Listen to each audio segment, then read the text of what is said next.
안녕하세요. 30대 중반의 유부녀입니다. 다들 결혼 후 남편에게 밝혀지는 비밀이 하나씩은 있으시죠? 저 또한 결혼 전 몰랐던 일을 결혼하고 나서 알게 된 게 하나 있는데 역대급으로 끔찍한 존재가 있답니다. 어떤 일이 있었는지 지금부터 써보도록 하겠습니다. 저는 사업가 부모님 밑에서 꽤 부유하게 자랐어요.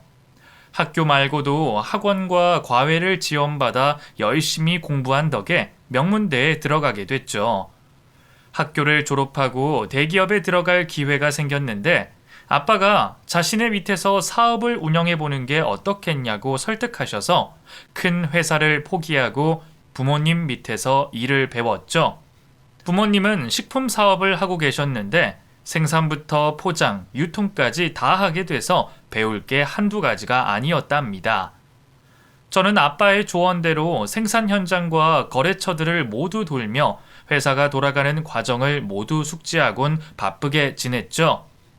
그래서 일과 관련된 사람들과 친해지고 있었는데 거래처 중 하나인 대형 식당의 사장님과 인연이 됐습니다.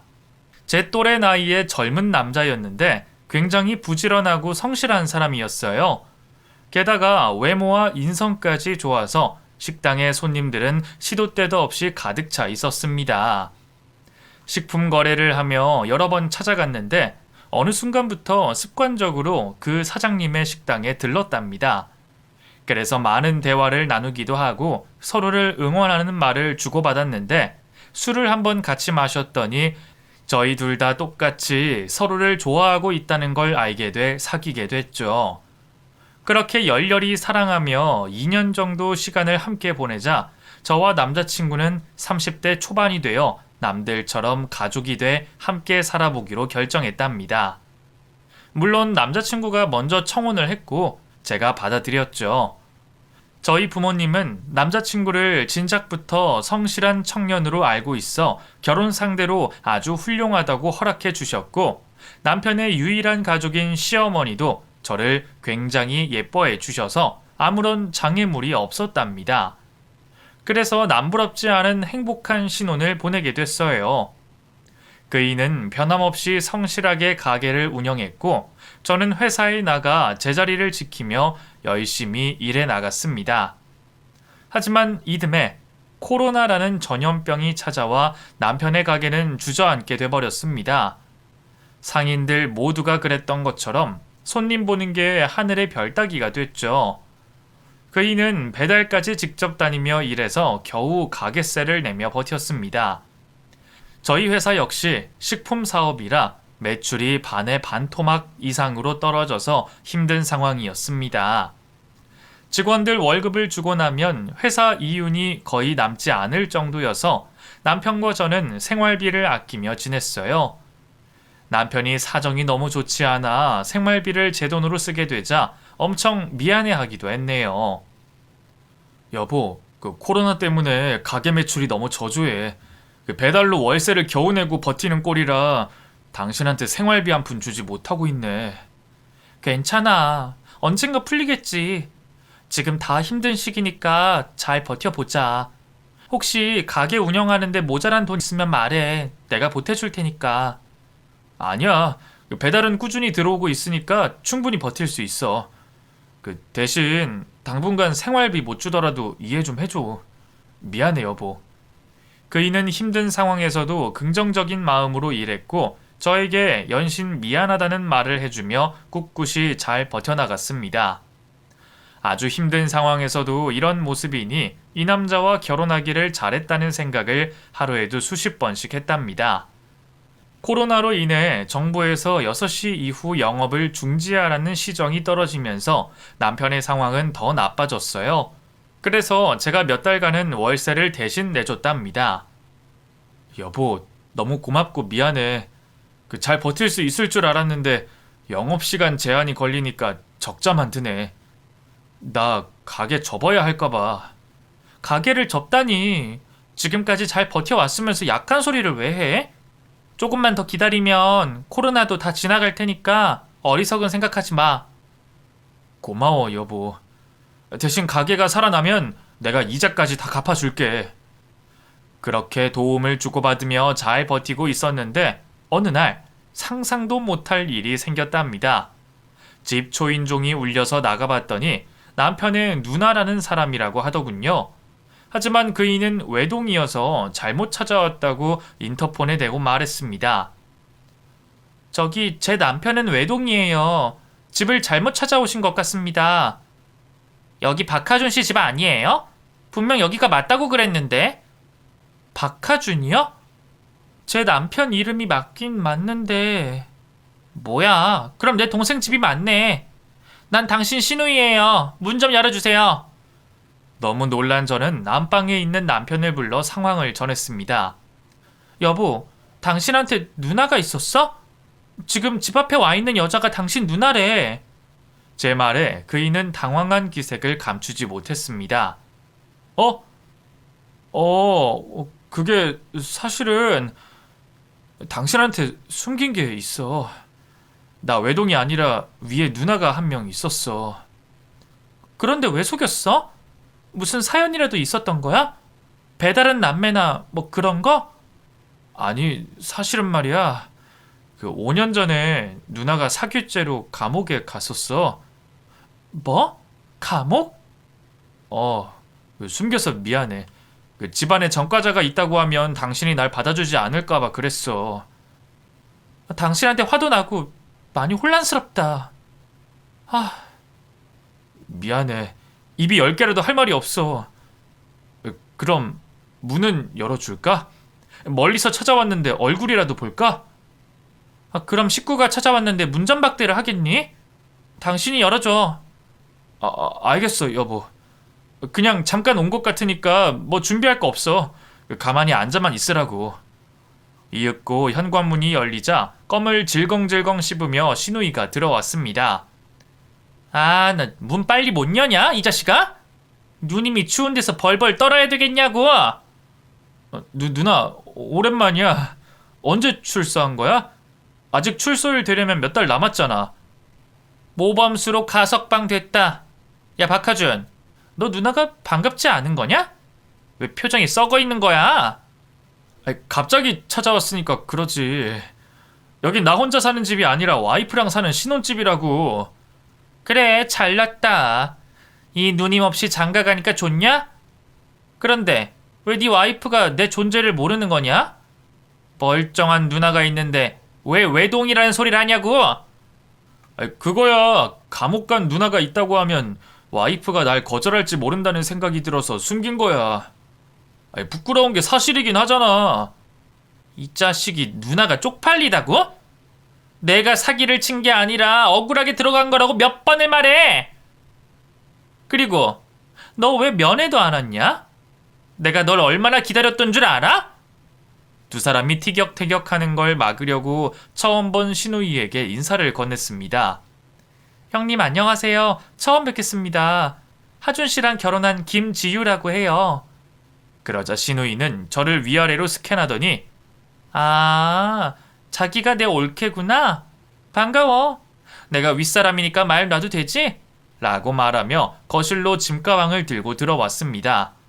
네 형님, 편하게 말씀하세요. 커피라도 한 잔 드릴까요? 응, 가져와봐.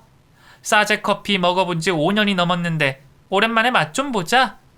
믹스 말고 아메리카노로 부탁해. 저는 불편한 마음으로 커피를 타서 시누이에게 가져다 줬고 거실에 나란히 앉아 대화를 나눴습니다.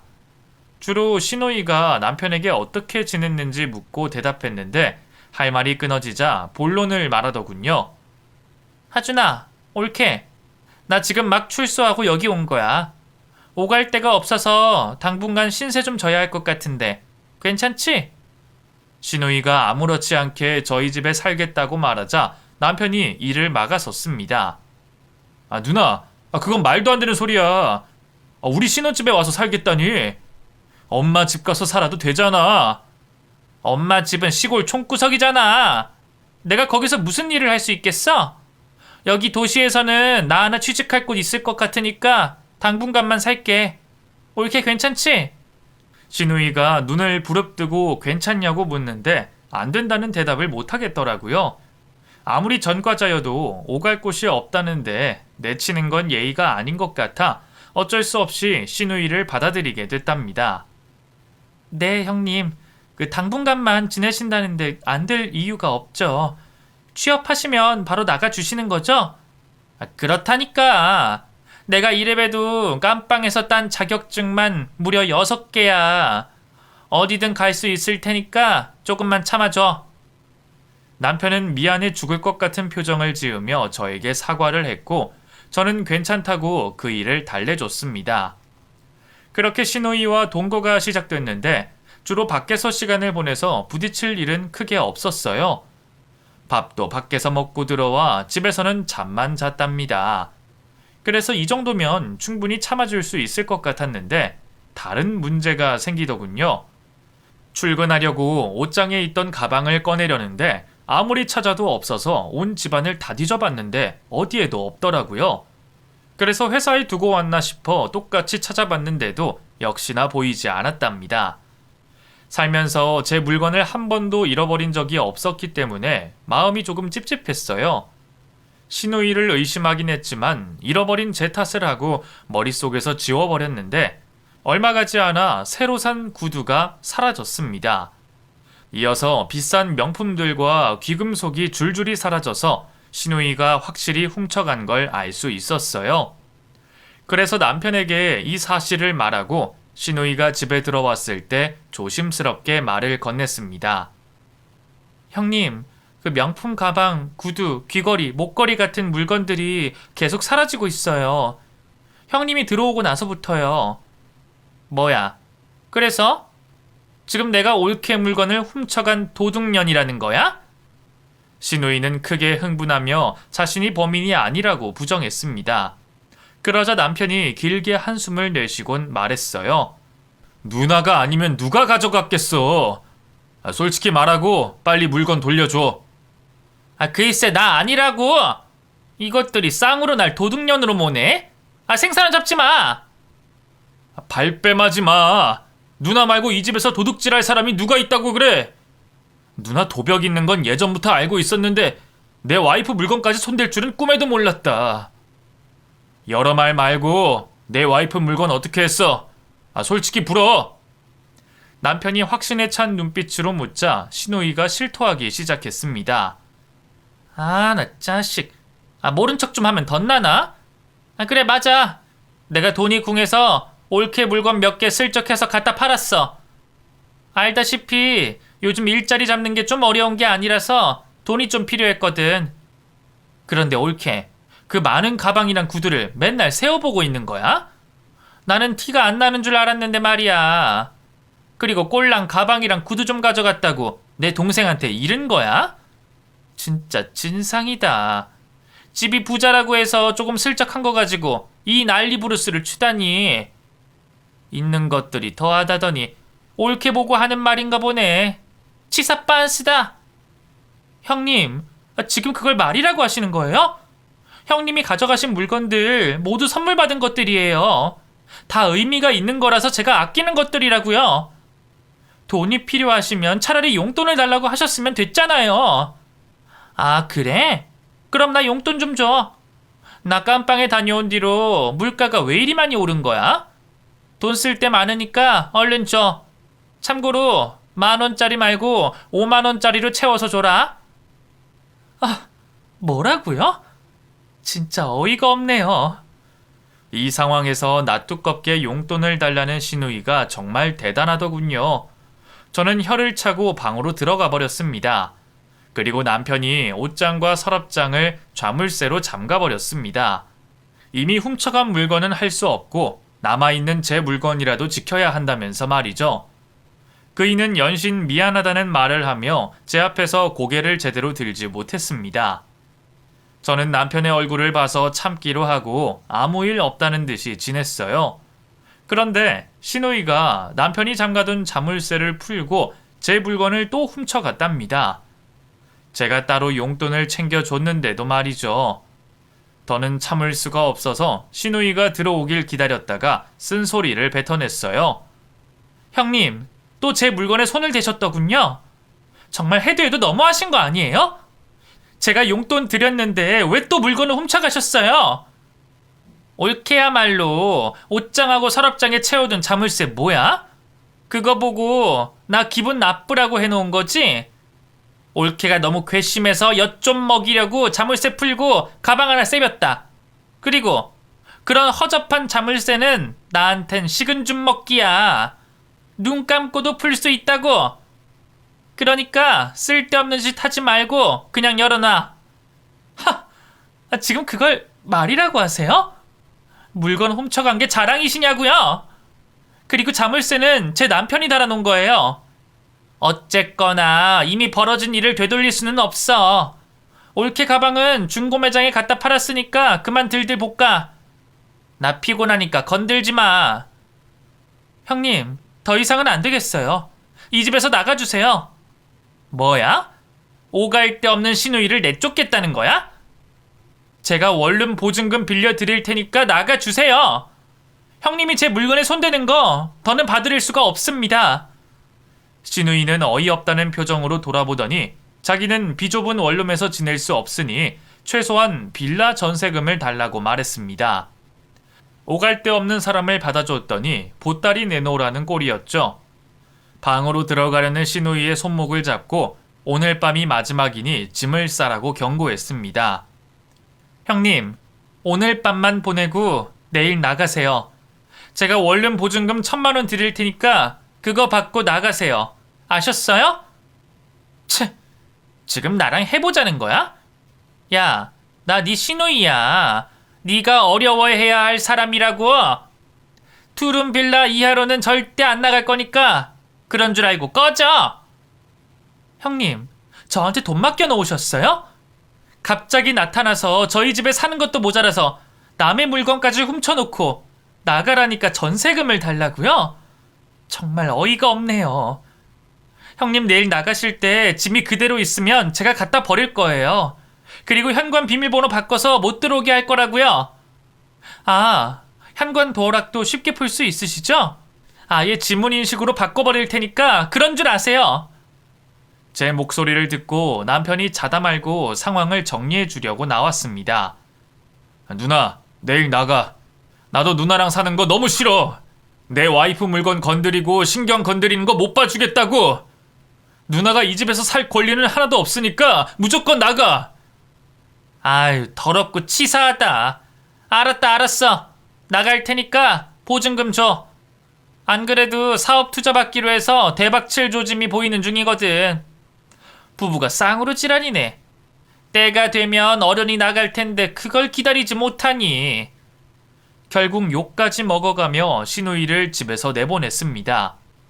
물론 제 돈 1,000만 원을 주면서 말이죠. 이후 시누이의 얼굴을 안 보고 사니 이렇게 천국 같을 수가 없었습니다. 남편의 가게는 곧 정부에서 위드 코로나 지침이 내려와서 자리를 잡아갔고 저희 회사도 다시 매출이 조금씩 오르기 시작했어요. 모두 잘 풀려서 남편과 저는 매일이 파티하는 기분이었답니다. 여보, 우리 가게 매출이 코로나 전만큼이나 잘 나오고 있어. 여기 생활비 그동안 못 준 거 몰아서 다 줄게. 너무 무리하는 거 아니야? 그래도 여유자금은 가지고 있어야지. 괜찮아. 당신이 여러 번 도와준 덕분에 여유자금은 필요 없어. 가게 대출금도 거의 다 갚아서 돈 들어갈 때가 많지 않아. 게다가 요즘 손님들이 발을 디딜 틈 없이 오고 있으니까 부자들 일만 남았다고. 잘됐다. 우리 회사도 계속 어려웠다가 이번 달에 숨통이 트였는데 이제 성공할 일만 남았으니까 열심히 살자. 그렇게 신혼을 다시 만끽하며 잘 지내고 있었는데 어느 날 시누이가 또 찾아왔답니다. 저는 시누이의 얼굴을 보자마자 불쾌한 감정이 들었어요. 형님, 여긴 어쩐 일로 오셨어요? 올케, 미안한데 나 여기서 몇 주만 지내자. 올케가 준 돈을 다 날려버렸어. 네? 보증금으로 드린 돈을 날리다뇨? 오랜만에 하우스 좀 가서 화투패 좀 잡았지.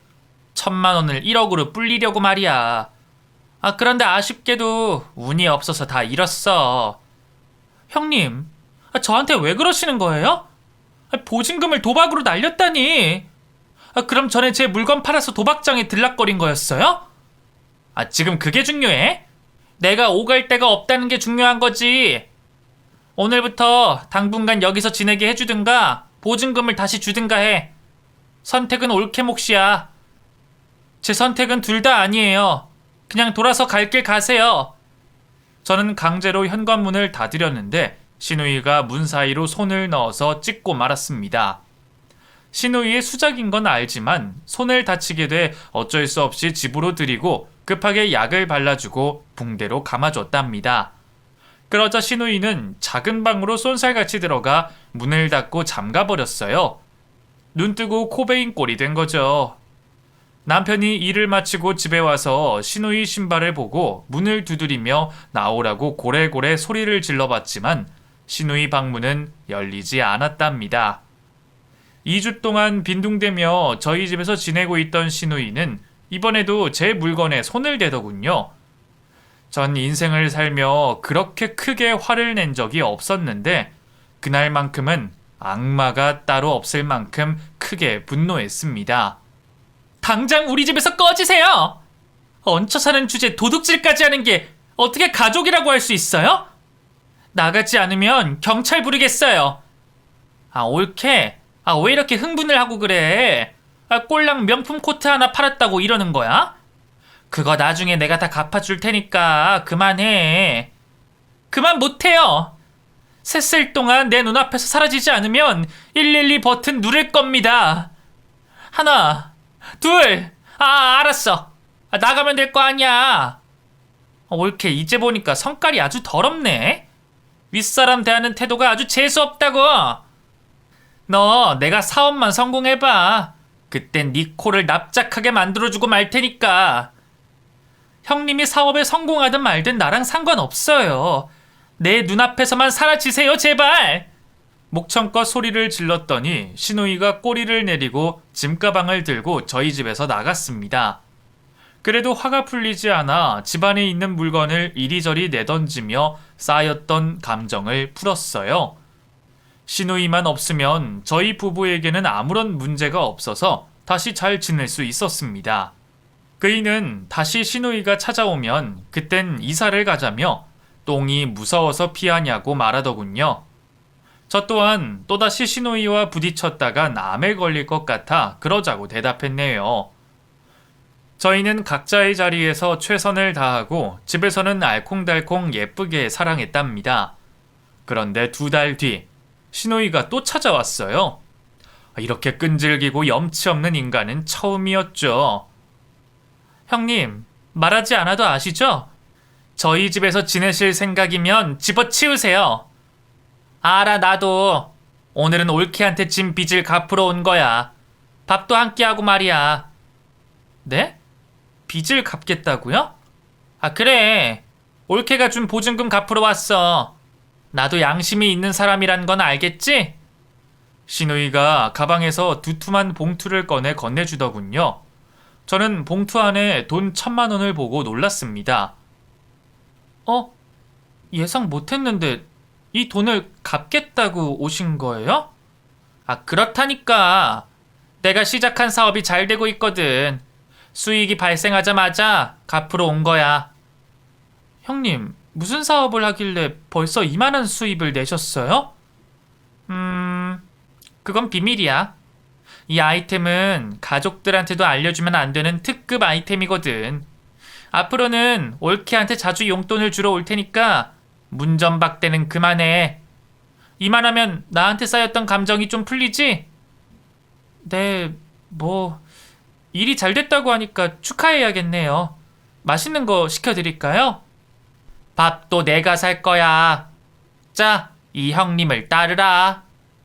저는 생각도 못한 돈을 돌려받아서 기분이 조금 나아졌어요. 물론 시누이가 훔쳐가 판 제 명품과 귀금속 값이 더 많지만 이것만이라도 돌려받으니 감개무량하더라고요. 그리고 저희 부부에게 비싼 참치회를 사주고 바쁜 일이 있다며 바로 돌아갔답니다. 저는 시누이의 일이 잘 풀려 다행이라고 생각했는데 남편은 어디 가서 사고 치고 다니는 게 아니냐며 걱정의 말을 하더군요. 이렇게 빨리 큰 돈을 마련한 걸 보면 분명 수상쩍은 일을 하고 다니는 것 같다면서 말이죠. 그이의 말을 들어보니 또 틀린 말은 아닌 것 같아 시누이가 또 다른 폭탄을 들고 오지 않기만을 기도했어요. 그런데 아니나 다를까 석 달 만에 다시 돌아온 시누이는 보통 폭탄이 아닌 핵폭탄을 들고 찾아왔습니다. 집안에 들어온 시누이가 다급한 목소리로 부탁을 시작했어요. 하준아, 올케, 나 좀 도와줘. 내 사업 동업자가 투자금을 들고 날라버렸어. 그래서 지금 사업이 망하게 생겼어. 일은 올스톱되고 투자자들이 들고 일어서서 투자금을 돌려달라고 난리라고. 하준아, 올케, 나 3억만 빌려줘. 내가 무슨 수를 써서라도 3개월 안에 갚을게. 진짜 한시가 시급하니까 빨리 좀 부탁해. 시누이의 말에 기가 차서 말이 나오지 않았습니다. 정말이지 사고뭉치가 있다면 시누이를 두고 하는 말일 거예요. 남편도 저만큼이나 놀라고 화가 나서 시누이에게 목소리를 높였습니다. 누나, 3억이 네 집 개 이름이야? 도대체 밖에서 무슨 짓을 하고 다니길래 3억을 빚져? 감옥에서 나온 지 몇 달이나 됐다고 또 사고를 치냐고! 형님, 그런 큰 돈은 저희도 없어요. 코로나 때문에 타격이 커서 그런 돈은 가지고 있지도 않다고요. 하준이는 가게가 어려웠다가 요즘 풀렸다고 치더라도 올케는 아니잖아. 자기 집 엄청 부자잖아. 제발 나 좀 살려줘. 사업장을 굴리든 돈을 갚든 해야 해. 만약 아무것도 못하면 난 다시 감옥에 가게 될 거야. 아직 집행유예 기간이라 더 큰 처벌을 받게 될 거라고. 죄송하지만 안 됩니다. 처벌 받으시든지 다른 데서 돈을 구하시든지 하세요. 저희는 아무런 도움 드리지 못합니다. 올케, 1억이야? 하나밖에 없는 시누이가 부탁하는데 모른 척 하기야? 네, 모른 척 할 겁니다. 그리고 계속 이런 식으로 찾아오시면 저 이 사람과 이혼할 거예요. 그러니까 저희 찾아오실 때는 돈 문제가 있거나 오갈 데가 없을 때 찾아오지 마세요. 제가 단호하게 말했더니 남편이 시누이 때문에 이혼당할 위기에 처해 당장 나가라고 소리를 질렀습니다. 그러자 시누이가 눈물을 흘리며 넙죽 엎드려 구걸을 시작했어요. 올케, 아니 지우야, 이 언니가 이렇게 빌게. 나 그 돈 못 갚으면 진짜 죽어버릴지도 몰라. 다시 감옥에 가느니 세상을 포기하고 말 거라고. 이렇게 애원할 테니 제발 도와줘. 아니 살려줘 지우야. 형님, 같은 말 되풀이하는 것도 이젠 지치네요. 전 단 10원도 도와드릴 마음 없습니다. 그만 돌아가세요. 올케, 지우야. 아니 선생님, 제발 살려주세요. 저 그 돈 못 갚으면 진짜 죽어요. 시누이는 저에게 극존칭을 쓰면서까지 돈을 구걸했습니다. 하지만 저는 끝까지 돈을 내어주지 않겠다고 거절했답니다. 결국 아무것도 얻지 못한 시누이가 자리에서 일어나더니 눈물을 닦고 욕을 짓거리더군요. 이 연병할 년, 너 내가 저주할 거야. 평생 지옥 같은 인생을 살라고 저주를 퍼부을 거라고! 저한테 저주를 퍼붓든 말든 빨리 나가세요. 더 이상 형님하고 엮이고 싶지 않으니까 제발 찾아오지 마세요. 그렇게 시누이는 빈손으로 저희 집에서 나가버렸습니다. 남편은 저에게 아주 잘했다고 말해주면서 이사를 가자고 하더군요. 요즘은 가족 간에도 등본을 조회하거나 주소를 열람할 수 없게 할 수 있다며 시누이와 완전히 연을 끊어버리자고 진지하게 말했답니다. 저는 그이의 말을 거부하지 않고 바로 집을 내놓고 떠나자고 대답했네요. 그래서 저희는 부동산에 집을 내놓고 틈틈이 짐 정리를 하고 있었습니다. 코로나가 풀린 지 얼마 되지 않아서 집을 보러 오는 사람이 없었지만 한두 달 안으로 떠날 수 있을 거라 생각이 들었죠. 그런데 며칠 뒤 남편에게서 끔찍한 소리를 전해 듣게 됐습니다. 여보, 어떡하지? 누나가 죽었대. 뭐? 형님이 돌아가셨다고? 어쩌다가? 엄마 말로는 극단적인 선택을 했다나 봐. 그 빚쟁이들한테 시달리다가 저수지에 들어갔나 봐. 어떡해 여보? 우리 이제 어떡해? 제가 놀라서 울고불고 난리를 치자 남편이 끌어안아주며 당신 탓이 아니야. 내 탓도 아니고. 그러니까 그만 울어. 그리고 누나 장례식에는 나 혼자 갈게. 당신은 가지 않는 게 좋겠어. 엄마가 당신 원망을 하고 있는 것 같아. 라고 말했습니다. 하지만 저는 사람됨 도리를 해야 하겠으니 따라가겠다고 나섰습니다. 남편의 차를 타고 4시간을 달려 시골에 도착해서 간 곳은 장례식장이 아니라 시댁이었어요. 시누이가 유서를 썼는데 태어난 집에서 장례를 치러달라고 했기 때문이라고 하더군요. 그래서 허름한 시댁에 들어갔더니 집안에는 아무도 없었고 시누이의 영정사진과 그 밑으로 제사상이 차려져 있었습니다. 저와 남편은 술잔을 올린 뒤 절을 올리곤 시누이의 명복을 빌어줬어요. 영정사진 속 시누이의 얼굴을 보니 눈물이 터져 나왔습니다. 형님, 제가 도와드렸다면 이런 일이 없었을 텐데 죄송해요. 아니야, 당신 탓이 아니라고 몇 번을 말해. 누나는 언제가 됐든 사고를 치고 말았을 거라고. 아니, 내가 도와줬어야 해. 이렇게 될 줄 알았더라면 그때 그냥 형님을 돌려보내지 않았을 거야. 저는 자책하며 끝없이 많은 눈물을 흘렸답니다. 이윽고 조문객 몇 명이 찾아왔는데 다들 시누이에게 돈을 준 투자자였어요. 다른 친구나 지인들은 아무도 오지 않더라고요. 한참을 빈소 앞에 앉아 슬퍼하고 있었는데 잠시 후 시어머니가 집에 들어오셔서 저를 보시더니 흥분을 감추지 못하셨습니다. 네가 여기가 어디라고 와? 너 때문에 내 딸이 죽었는데 무슨 염치로 찾아왔냐고? 어머님, 죄송해요. 제가 형님을 도와드렸어야 했는데. 네가 돈을 빌려줬더라면 내 딸이 죽지도 않았고 여기 계신 투자자들이 손해보는 일도 없었을 거야. 이 모든 게 너 때문에 일어난 일이니 가만두지 않겠어. 시어머니는 제사상에 올려진 과일을 저에게 하나씩 집어 던지시더니 손에 잡힌 밥주걱으로 사정없이 때리셨답니다. 남편이 몸을 던져 막아줘서 크게 다치지는 않았어요. 시어머니는 제가 꼴도 보기 싫으니 당장 꺼지라고 으르렁대시고 마루에 나가 술잔을 연거푸 비우셨습니다. 저는 남편과 함께 빈소를 지키고 끝까지 도리를 다하기로 했어요. 그런데 날이 새도록 마을 사람 하나 조문하러 오지 않더군요. 저희 가족 말고는 빚쟁이들 뿐이었죠. 빚쟁이들은 수많은 돈을 잃어서 허탈하게 앉아 술잔을 비우고 한탄만 하고 있었답니다. 새벽 4시가 됐을 때는 모두가 마루에서 잠들고 저만 눈을 뜨고 있었어요. 저는 잠이 오지 않아 마당에 나가 닭모이도 주고 개밥도 챙겨줬어요. 그리고 바람을 쐬고 있었는데 그림자가 휙 하고 지나갔답니다. 제가 혼이 빠지도록 울어서 기가 약해져서 그런지 헛것을 본 것 같았죠. 마당 한쪽에 있는 수도를 틀어 세수하고 정신을 차렸는데 또 뒤에서 뭔가가 지나가는 것이 느껴졌습니다. 거기 누구야? 뒤를 돌아봤지만 아무도 없었어요. 그런데 잠시 후 시댁 마루에 그림자가 지나갔답니다. 저는 귀신에게 홀렸는지 아니면 시댁에 도둑이 들었는지 확인하려고 집 안으로 들어가 빈소 안을 들여다봤어요. 그제야 제가 헛것을 본 걸 알게 되어 정신을 차리려고 양뺨을 두들겼습니다.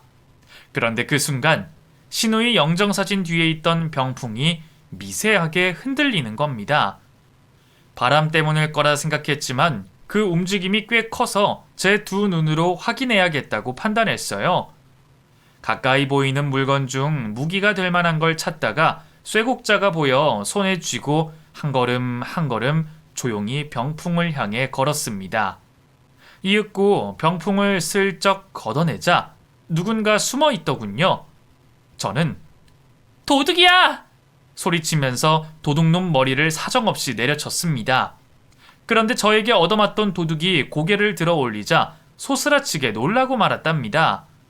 죽었다고 했던 시누이가 멀쩡히 살아있었기 때문이죠. 이게 꿈인지 생신지 확인하려고 볼을 몇 번 꼬집었는데 분명 생시였어요. 신우이는 검지손가락을 들며 쉿! 옳게 조용히 해. 다른 사람들 깨겠어. 라고 말하는 겁니다. 형님, 살아계셨어요? 이게 어떻게 된 일이에요? 좀 닥치라고. 쉿! 제 목소리에 잠에서 깬 빚쟁이들이 빈소로 들어와 병풍을 걷어내더군요. 이윽고 밝은 빛에 신우이의 얼굴이 모든 사람에게 드러났습니다. 빚쟁이 중 하나가 신우이에게 소리치더군요. 인연이 죽은 척 연기했던 거군. 우리 돈 떼먹고 쇼를 한 거였어. 그러자 신우이가 무릎을 꿇고 손을 싹싹 빌기 시작했습니다. 사장님들, 죄송하게 됐습니다. 이 똥통에 집어던져도 원천을 여나 우리 돈 꿀꺽하고 장례 치르는 쇼를 해? 이거 아주 악질 중에 악질이구만. 너 우리 돈 어떻게 했어? 도박판에서 다 날려먹었지? 사장님, 죄송해요. 제가 어떻게 해서든 돈을 꼭 갚을 테니까 조금만 기다려주세요. 우리가 또 속을 것 같으냐? 경찰에 신고해서 콩밥 먹이고 말겠어. 빚쟁이들은 신우이의 머리채를 잡고 경찰에 신고하더군요. 상황을 다시 정리하자면 사기꾼 기질이 다분했던 신우이가 유령 회사를 만들어 투자자들에게 돈을 뜯어내 도박판에서 돈을 모조리 날리고 만 겁니다. 그래놓고 저희 부부를 찾아와서 동업자가 돈을 갖고 튀었다고 거짓말을 하며 돈을 요구했던 거예요. 신우이는 돈을 갚지 못해 다시 감옥에 갈 상황이 다가오자 시어머니와 짜고 거짓 장례를 치르게 된 겁니다. 진짜 이 정도면 사기꾼의 끝판왕 아닌가요? 여하튼 기가 막힌 상황에서 시어머니는 신우이에게 타박하더군요. 이 멍청한 년아, 그러게 왜 집에 끼어들어와? 헛간에 몰래 숨어 있으라니까 왜 나와서 들키냐고, 이 털 떨어진 년아. 엄마가 헛간에 하루 종일 있어 봤어? 얼마나 춥고 무서운 줄 알아? 뜨뜻한 방에 잠깐 몸 좀 녹이려고 왔는데 올케년이 소리치는 바람에 걸린 거야. 나를 욕할 게 아니라 전년을 탓하라고. 이에 시어머니는 저에게 달려와 따귀를 날리려고 하자 남편이 이를 막아줬습니다. 엄마, 이게 뭐하는 짓이에요? 애먼 사람한테 괜히 화풀이를 하고 그러세요. 누나가 잘못을 했으면 엄마라도 어른답게 대처를 하셨어야죠. 똑같이 사기치는 게 말이 돼요? 이놈의 집구석 정말 지긋지긋하네요. 어릴 때부터 참고 살아왔는데 더 이상은 안 되겠어요. 엄마랑 누나 이제 죽을 때까지 안 보고 살겠어요. 뭐야? 이 호로 자식아? 애미 앞에서 못하는 소리가 없어. 네 누나를 살리겠다고 한 짓을 이해 못하냐? 그리고 네 처가 도와줬더라면 이런 해괴망측한 일은 꾸미지도 않았을 거라고. 제 아내 탓 좀 그만하세요. 이 사람이 도대체 뭘 잘못했길래 못 잡아먹어서 안달이에요. 엄마나 누나나 구제불능입니다. 똑같이 시궁창 바닥에서 콩밥이나 먹고 사세요. 시어머니는 분노하며 남편을 때리려고 달려들었는데 그 순간 경찰차가 사이렌을 울리며 시댁 마당에 도착했답니다. 빚쟁이들이 어떤 일이 있었는지 자세히 말해주자 경찰들은 신우이는 물론이고 시어머니까지 경찰차에 태워갔습니다. 저와 남편은 시댁을 정리하지 않고 경찰서에 들러 조서를 쓰고 집으로 돌아갔답니다. 남편은 앞으로 시댁 식구들을 절대 만나지 않겠다고 약속하면서 저에게 진심 어린 사과를 해줬어요. 여보, 미안해. 이젠 미안하다는 말을 하는 것도 너무 미안하다. 당신이 이혼하고 싶다 하면 놓아줄게. 하지만 나한테 기회를 준다면 두 번 다시 엄마랑 누나를 만나게 하지 않을게. 나 당신이랑 이혼할 마음 없어. 하지만 어머님과 형님은 평생 보고 싶지 않아. 당신이 두 사람과 연을 끊겠다면 믿고 살아볼게. 고마워, 여보. 난 약속 끝까지 지킬 거야. 그러니까 우리 둘이서만 행복하게 살자. 내가 잘할게. 그렇게 남편의 결심을 믿고 이혼은 하지 않기로 했습니다. 몇 주 뒤 시어머니와 신우이의 재판이 열려서 저희 부부가 증인으로 참석하게 됐어요. 꾸밈 하나 없이 솔직하게 묻는 말에 대답했더니 피고인석에 앉아있던 두 모녀가 으르렁거리며 쏘아보더군요. 끝까지 잘못을 뉘우치지 못하고 저 때문에 감옥에 가게 됐다고 생각하는 것 같았죠. 그래도 뭐 앞으로 볼 사람이 아니니 상관하지 않았습니다. 재판은 두 사람 모두 징역을 피하지 못했어요. 시누이는 사기죄와 집행유예 기간에 범죄를 일으켜 꽤 무거운 형량을 받게 됐고, 시어머니는 범죄 공모와 사기로 길지 않은 형량을 받았답니다. 모녀는 나란히 법정에서 나가 그대로 감옥으로 거처를 옮기게 됐죠. 이후 남편과 저는 집이 팔려서 다른 곳으로 이사를 했어요. 감옥에 간 두 모녀가 찾지 못하도록 가족도 주소 열람을 하지 못하도록 금지시켜서 다시 볼 일은 없게 됐답니다. 저는 이 사건을 겪고 한동안 불안증이 있어서 심리치료를 받았습니다. 다행히 몇 주 동안 꾸준히 치료를 받았더니 두 모녀의 생각이 덜 나게 됐죠. 또 남편이 자기도 힘들 텐데 저를 많이 위해줘서 금세 좋아졌죠. 저희는 이사한 집에서 다시 신혼으로 돌아가 달달하고 화끈한 부부 생활을 했답니다. 그 결과 2달 만에 아이가 들어서게 돼서 큰 행복을 가질 수 있었어요. 1년이 지난 지금 제 품에는 딸아이가 안겨 있고 남편이 제 옆을 지켜주고 있답니다. 감옥에 간 시어머니와 시누이의 기억은 다 잊혀지지 않았는데 생각하지 않으려고 노력하면서 지내고 있어요. 지금까지 끔찍했던 저의 사연을 아주 솔직하게 적어봤는데 어떠셨을지 모르겠네요. 재밌게 들어주셨으리라 믿고 이만 사연을 마치겠습니다. 들어주셔서 감사합니다.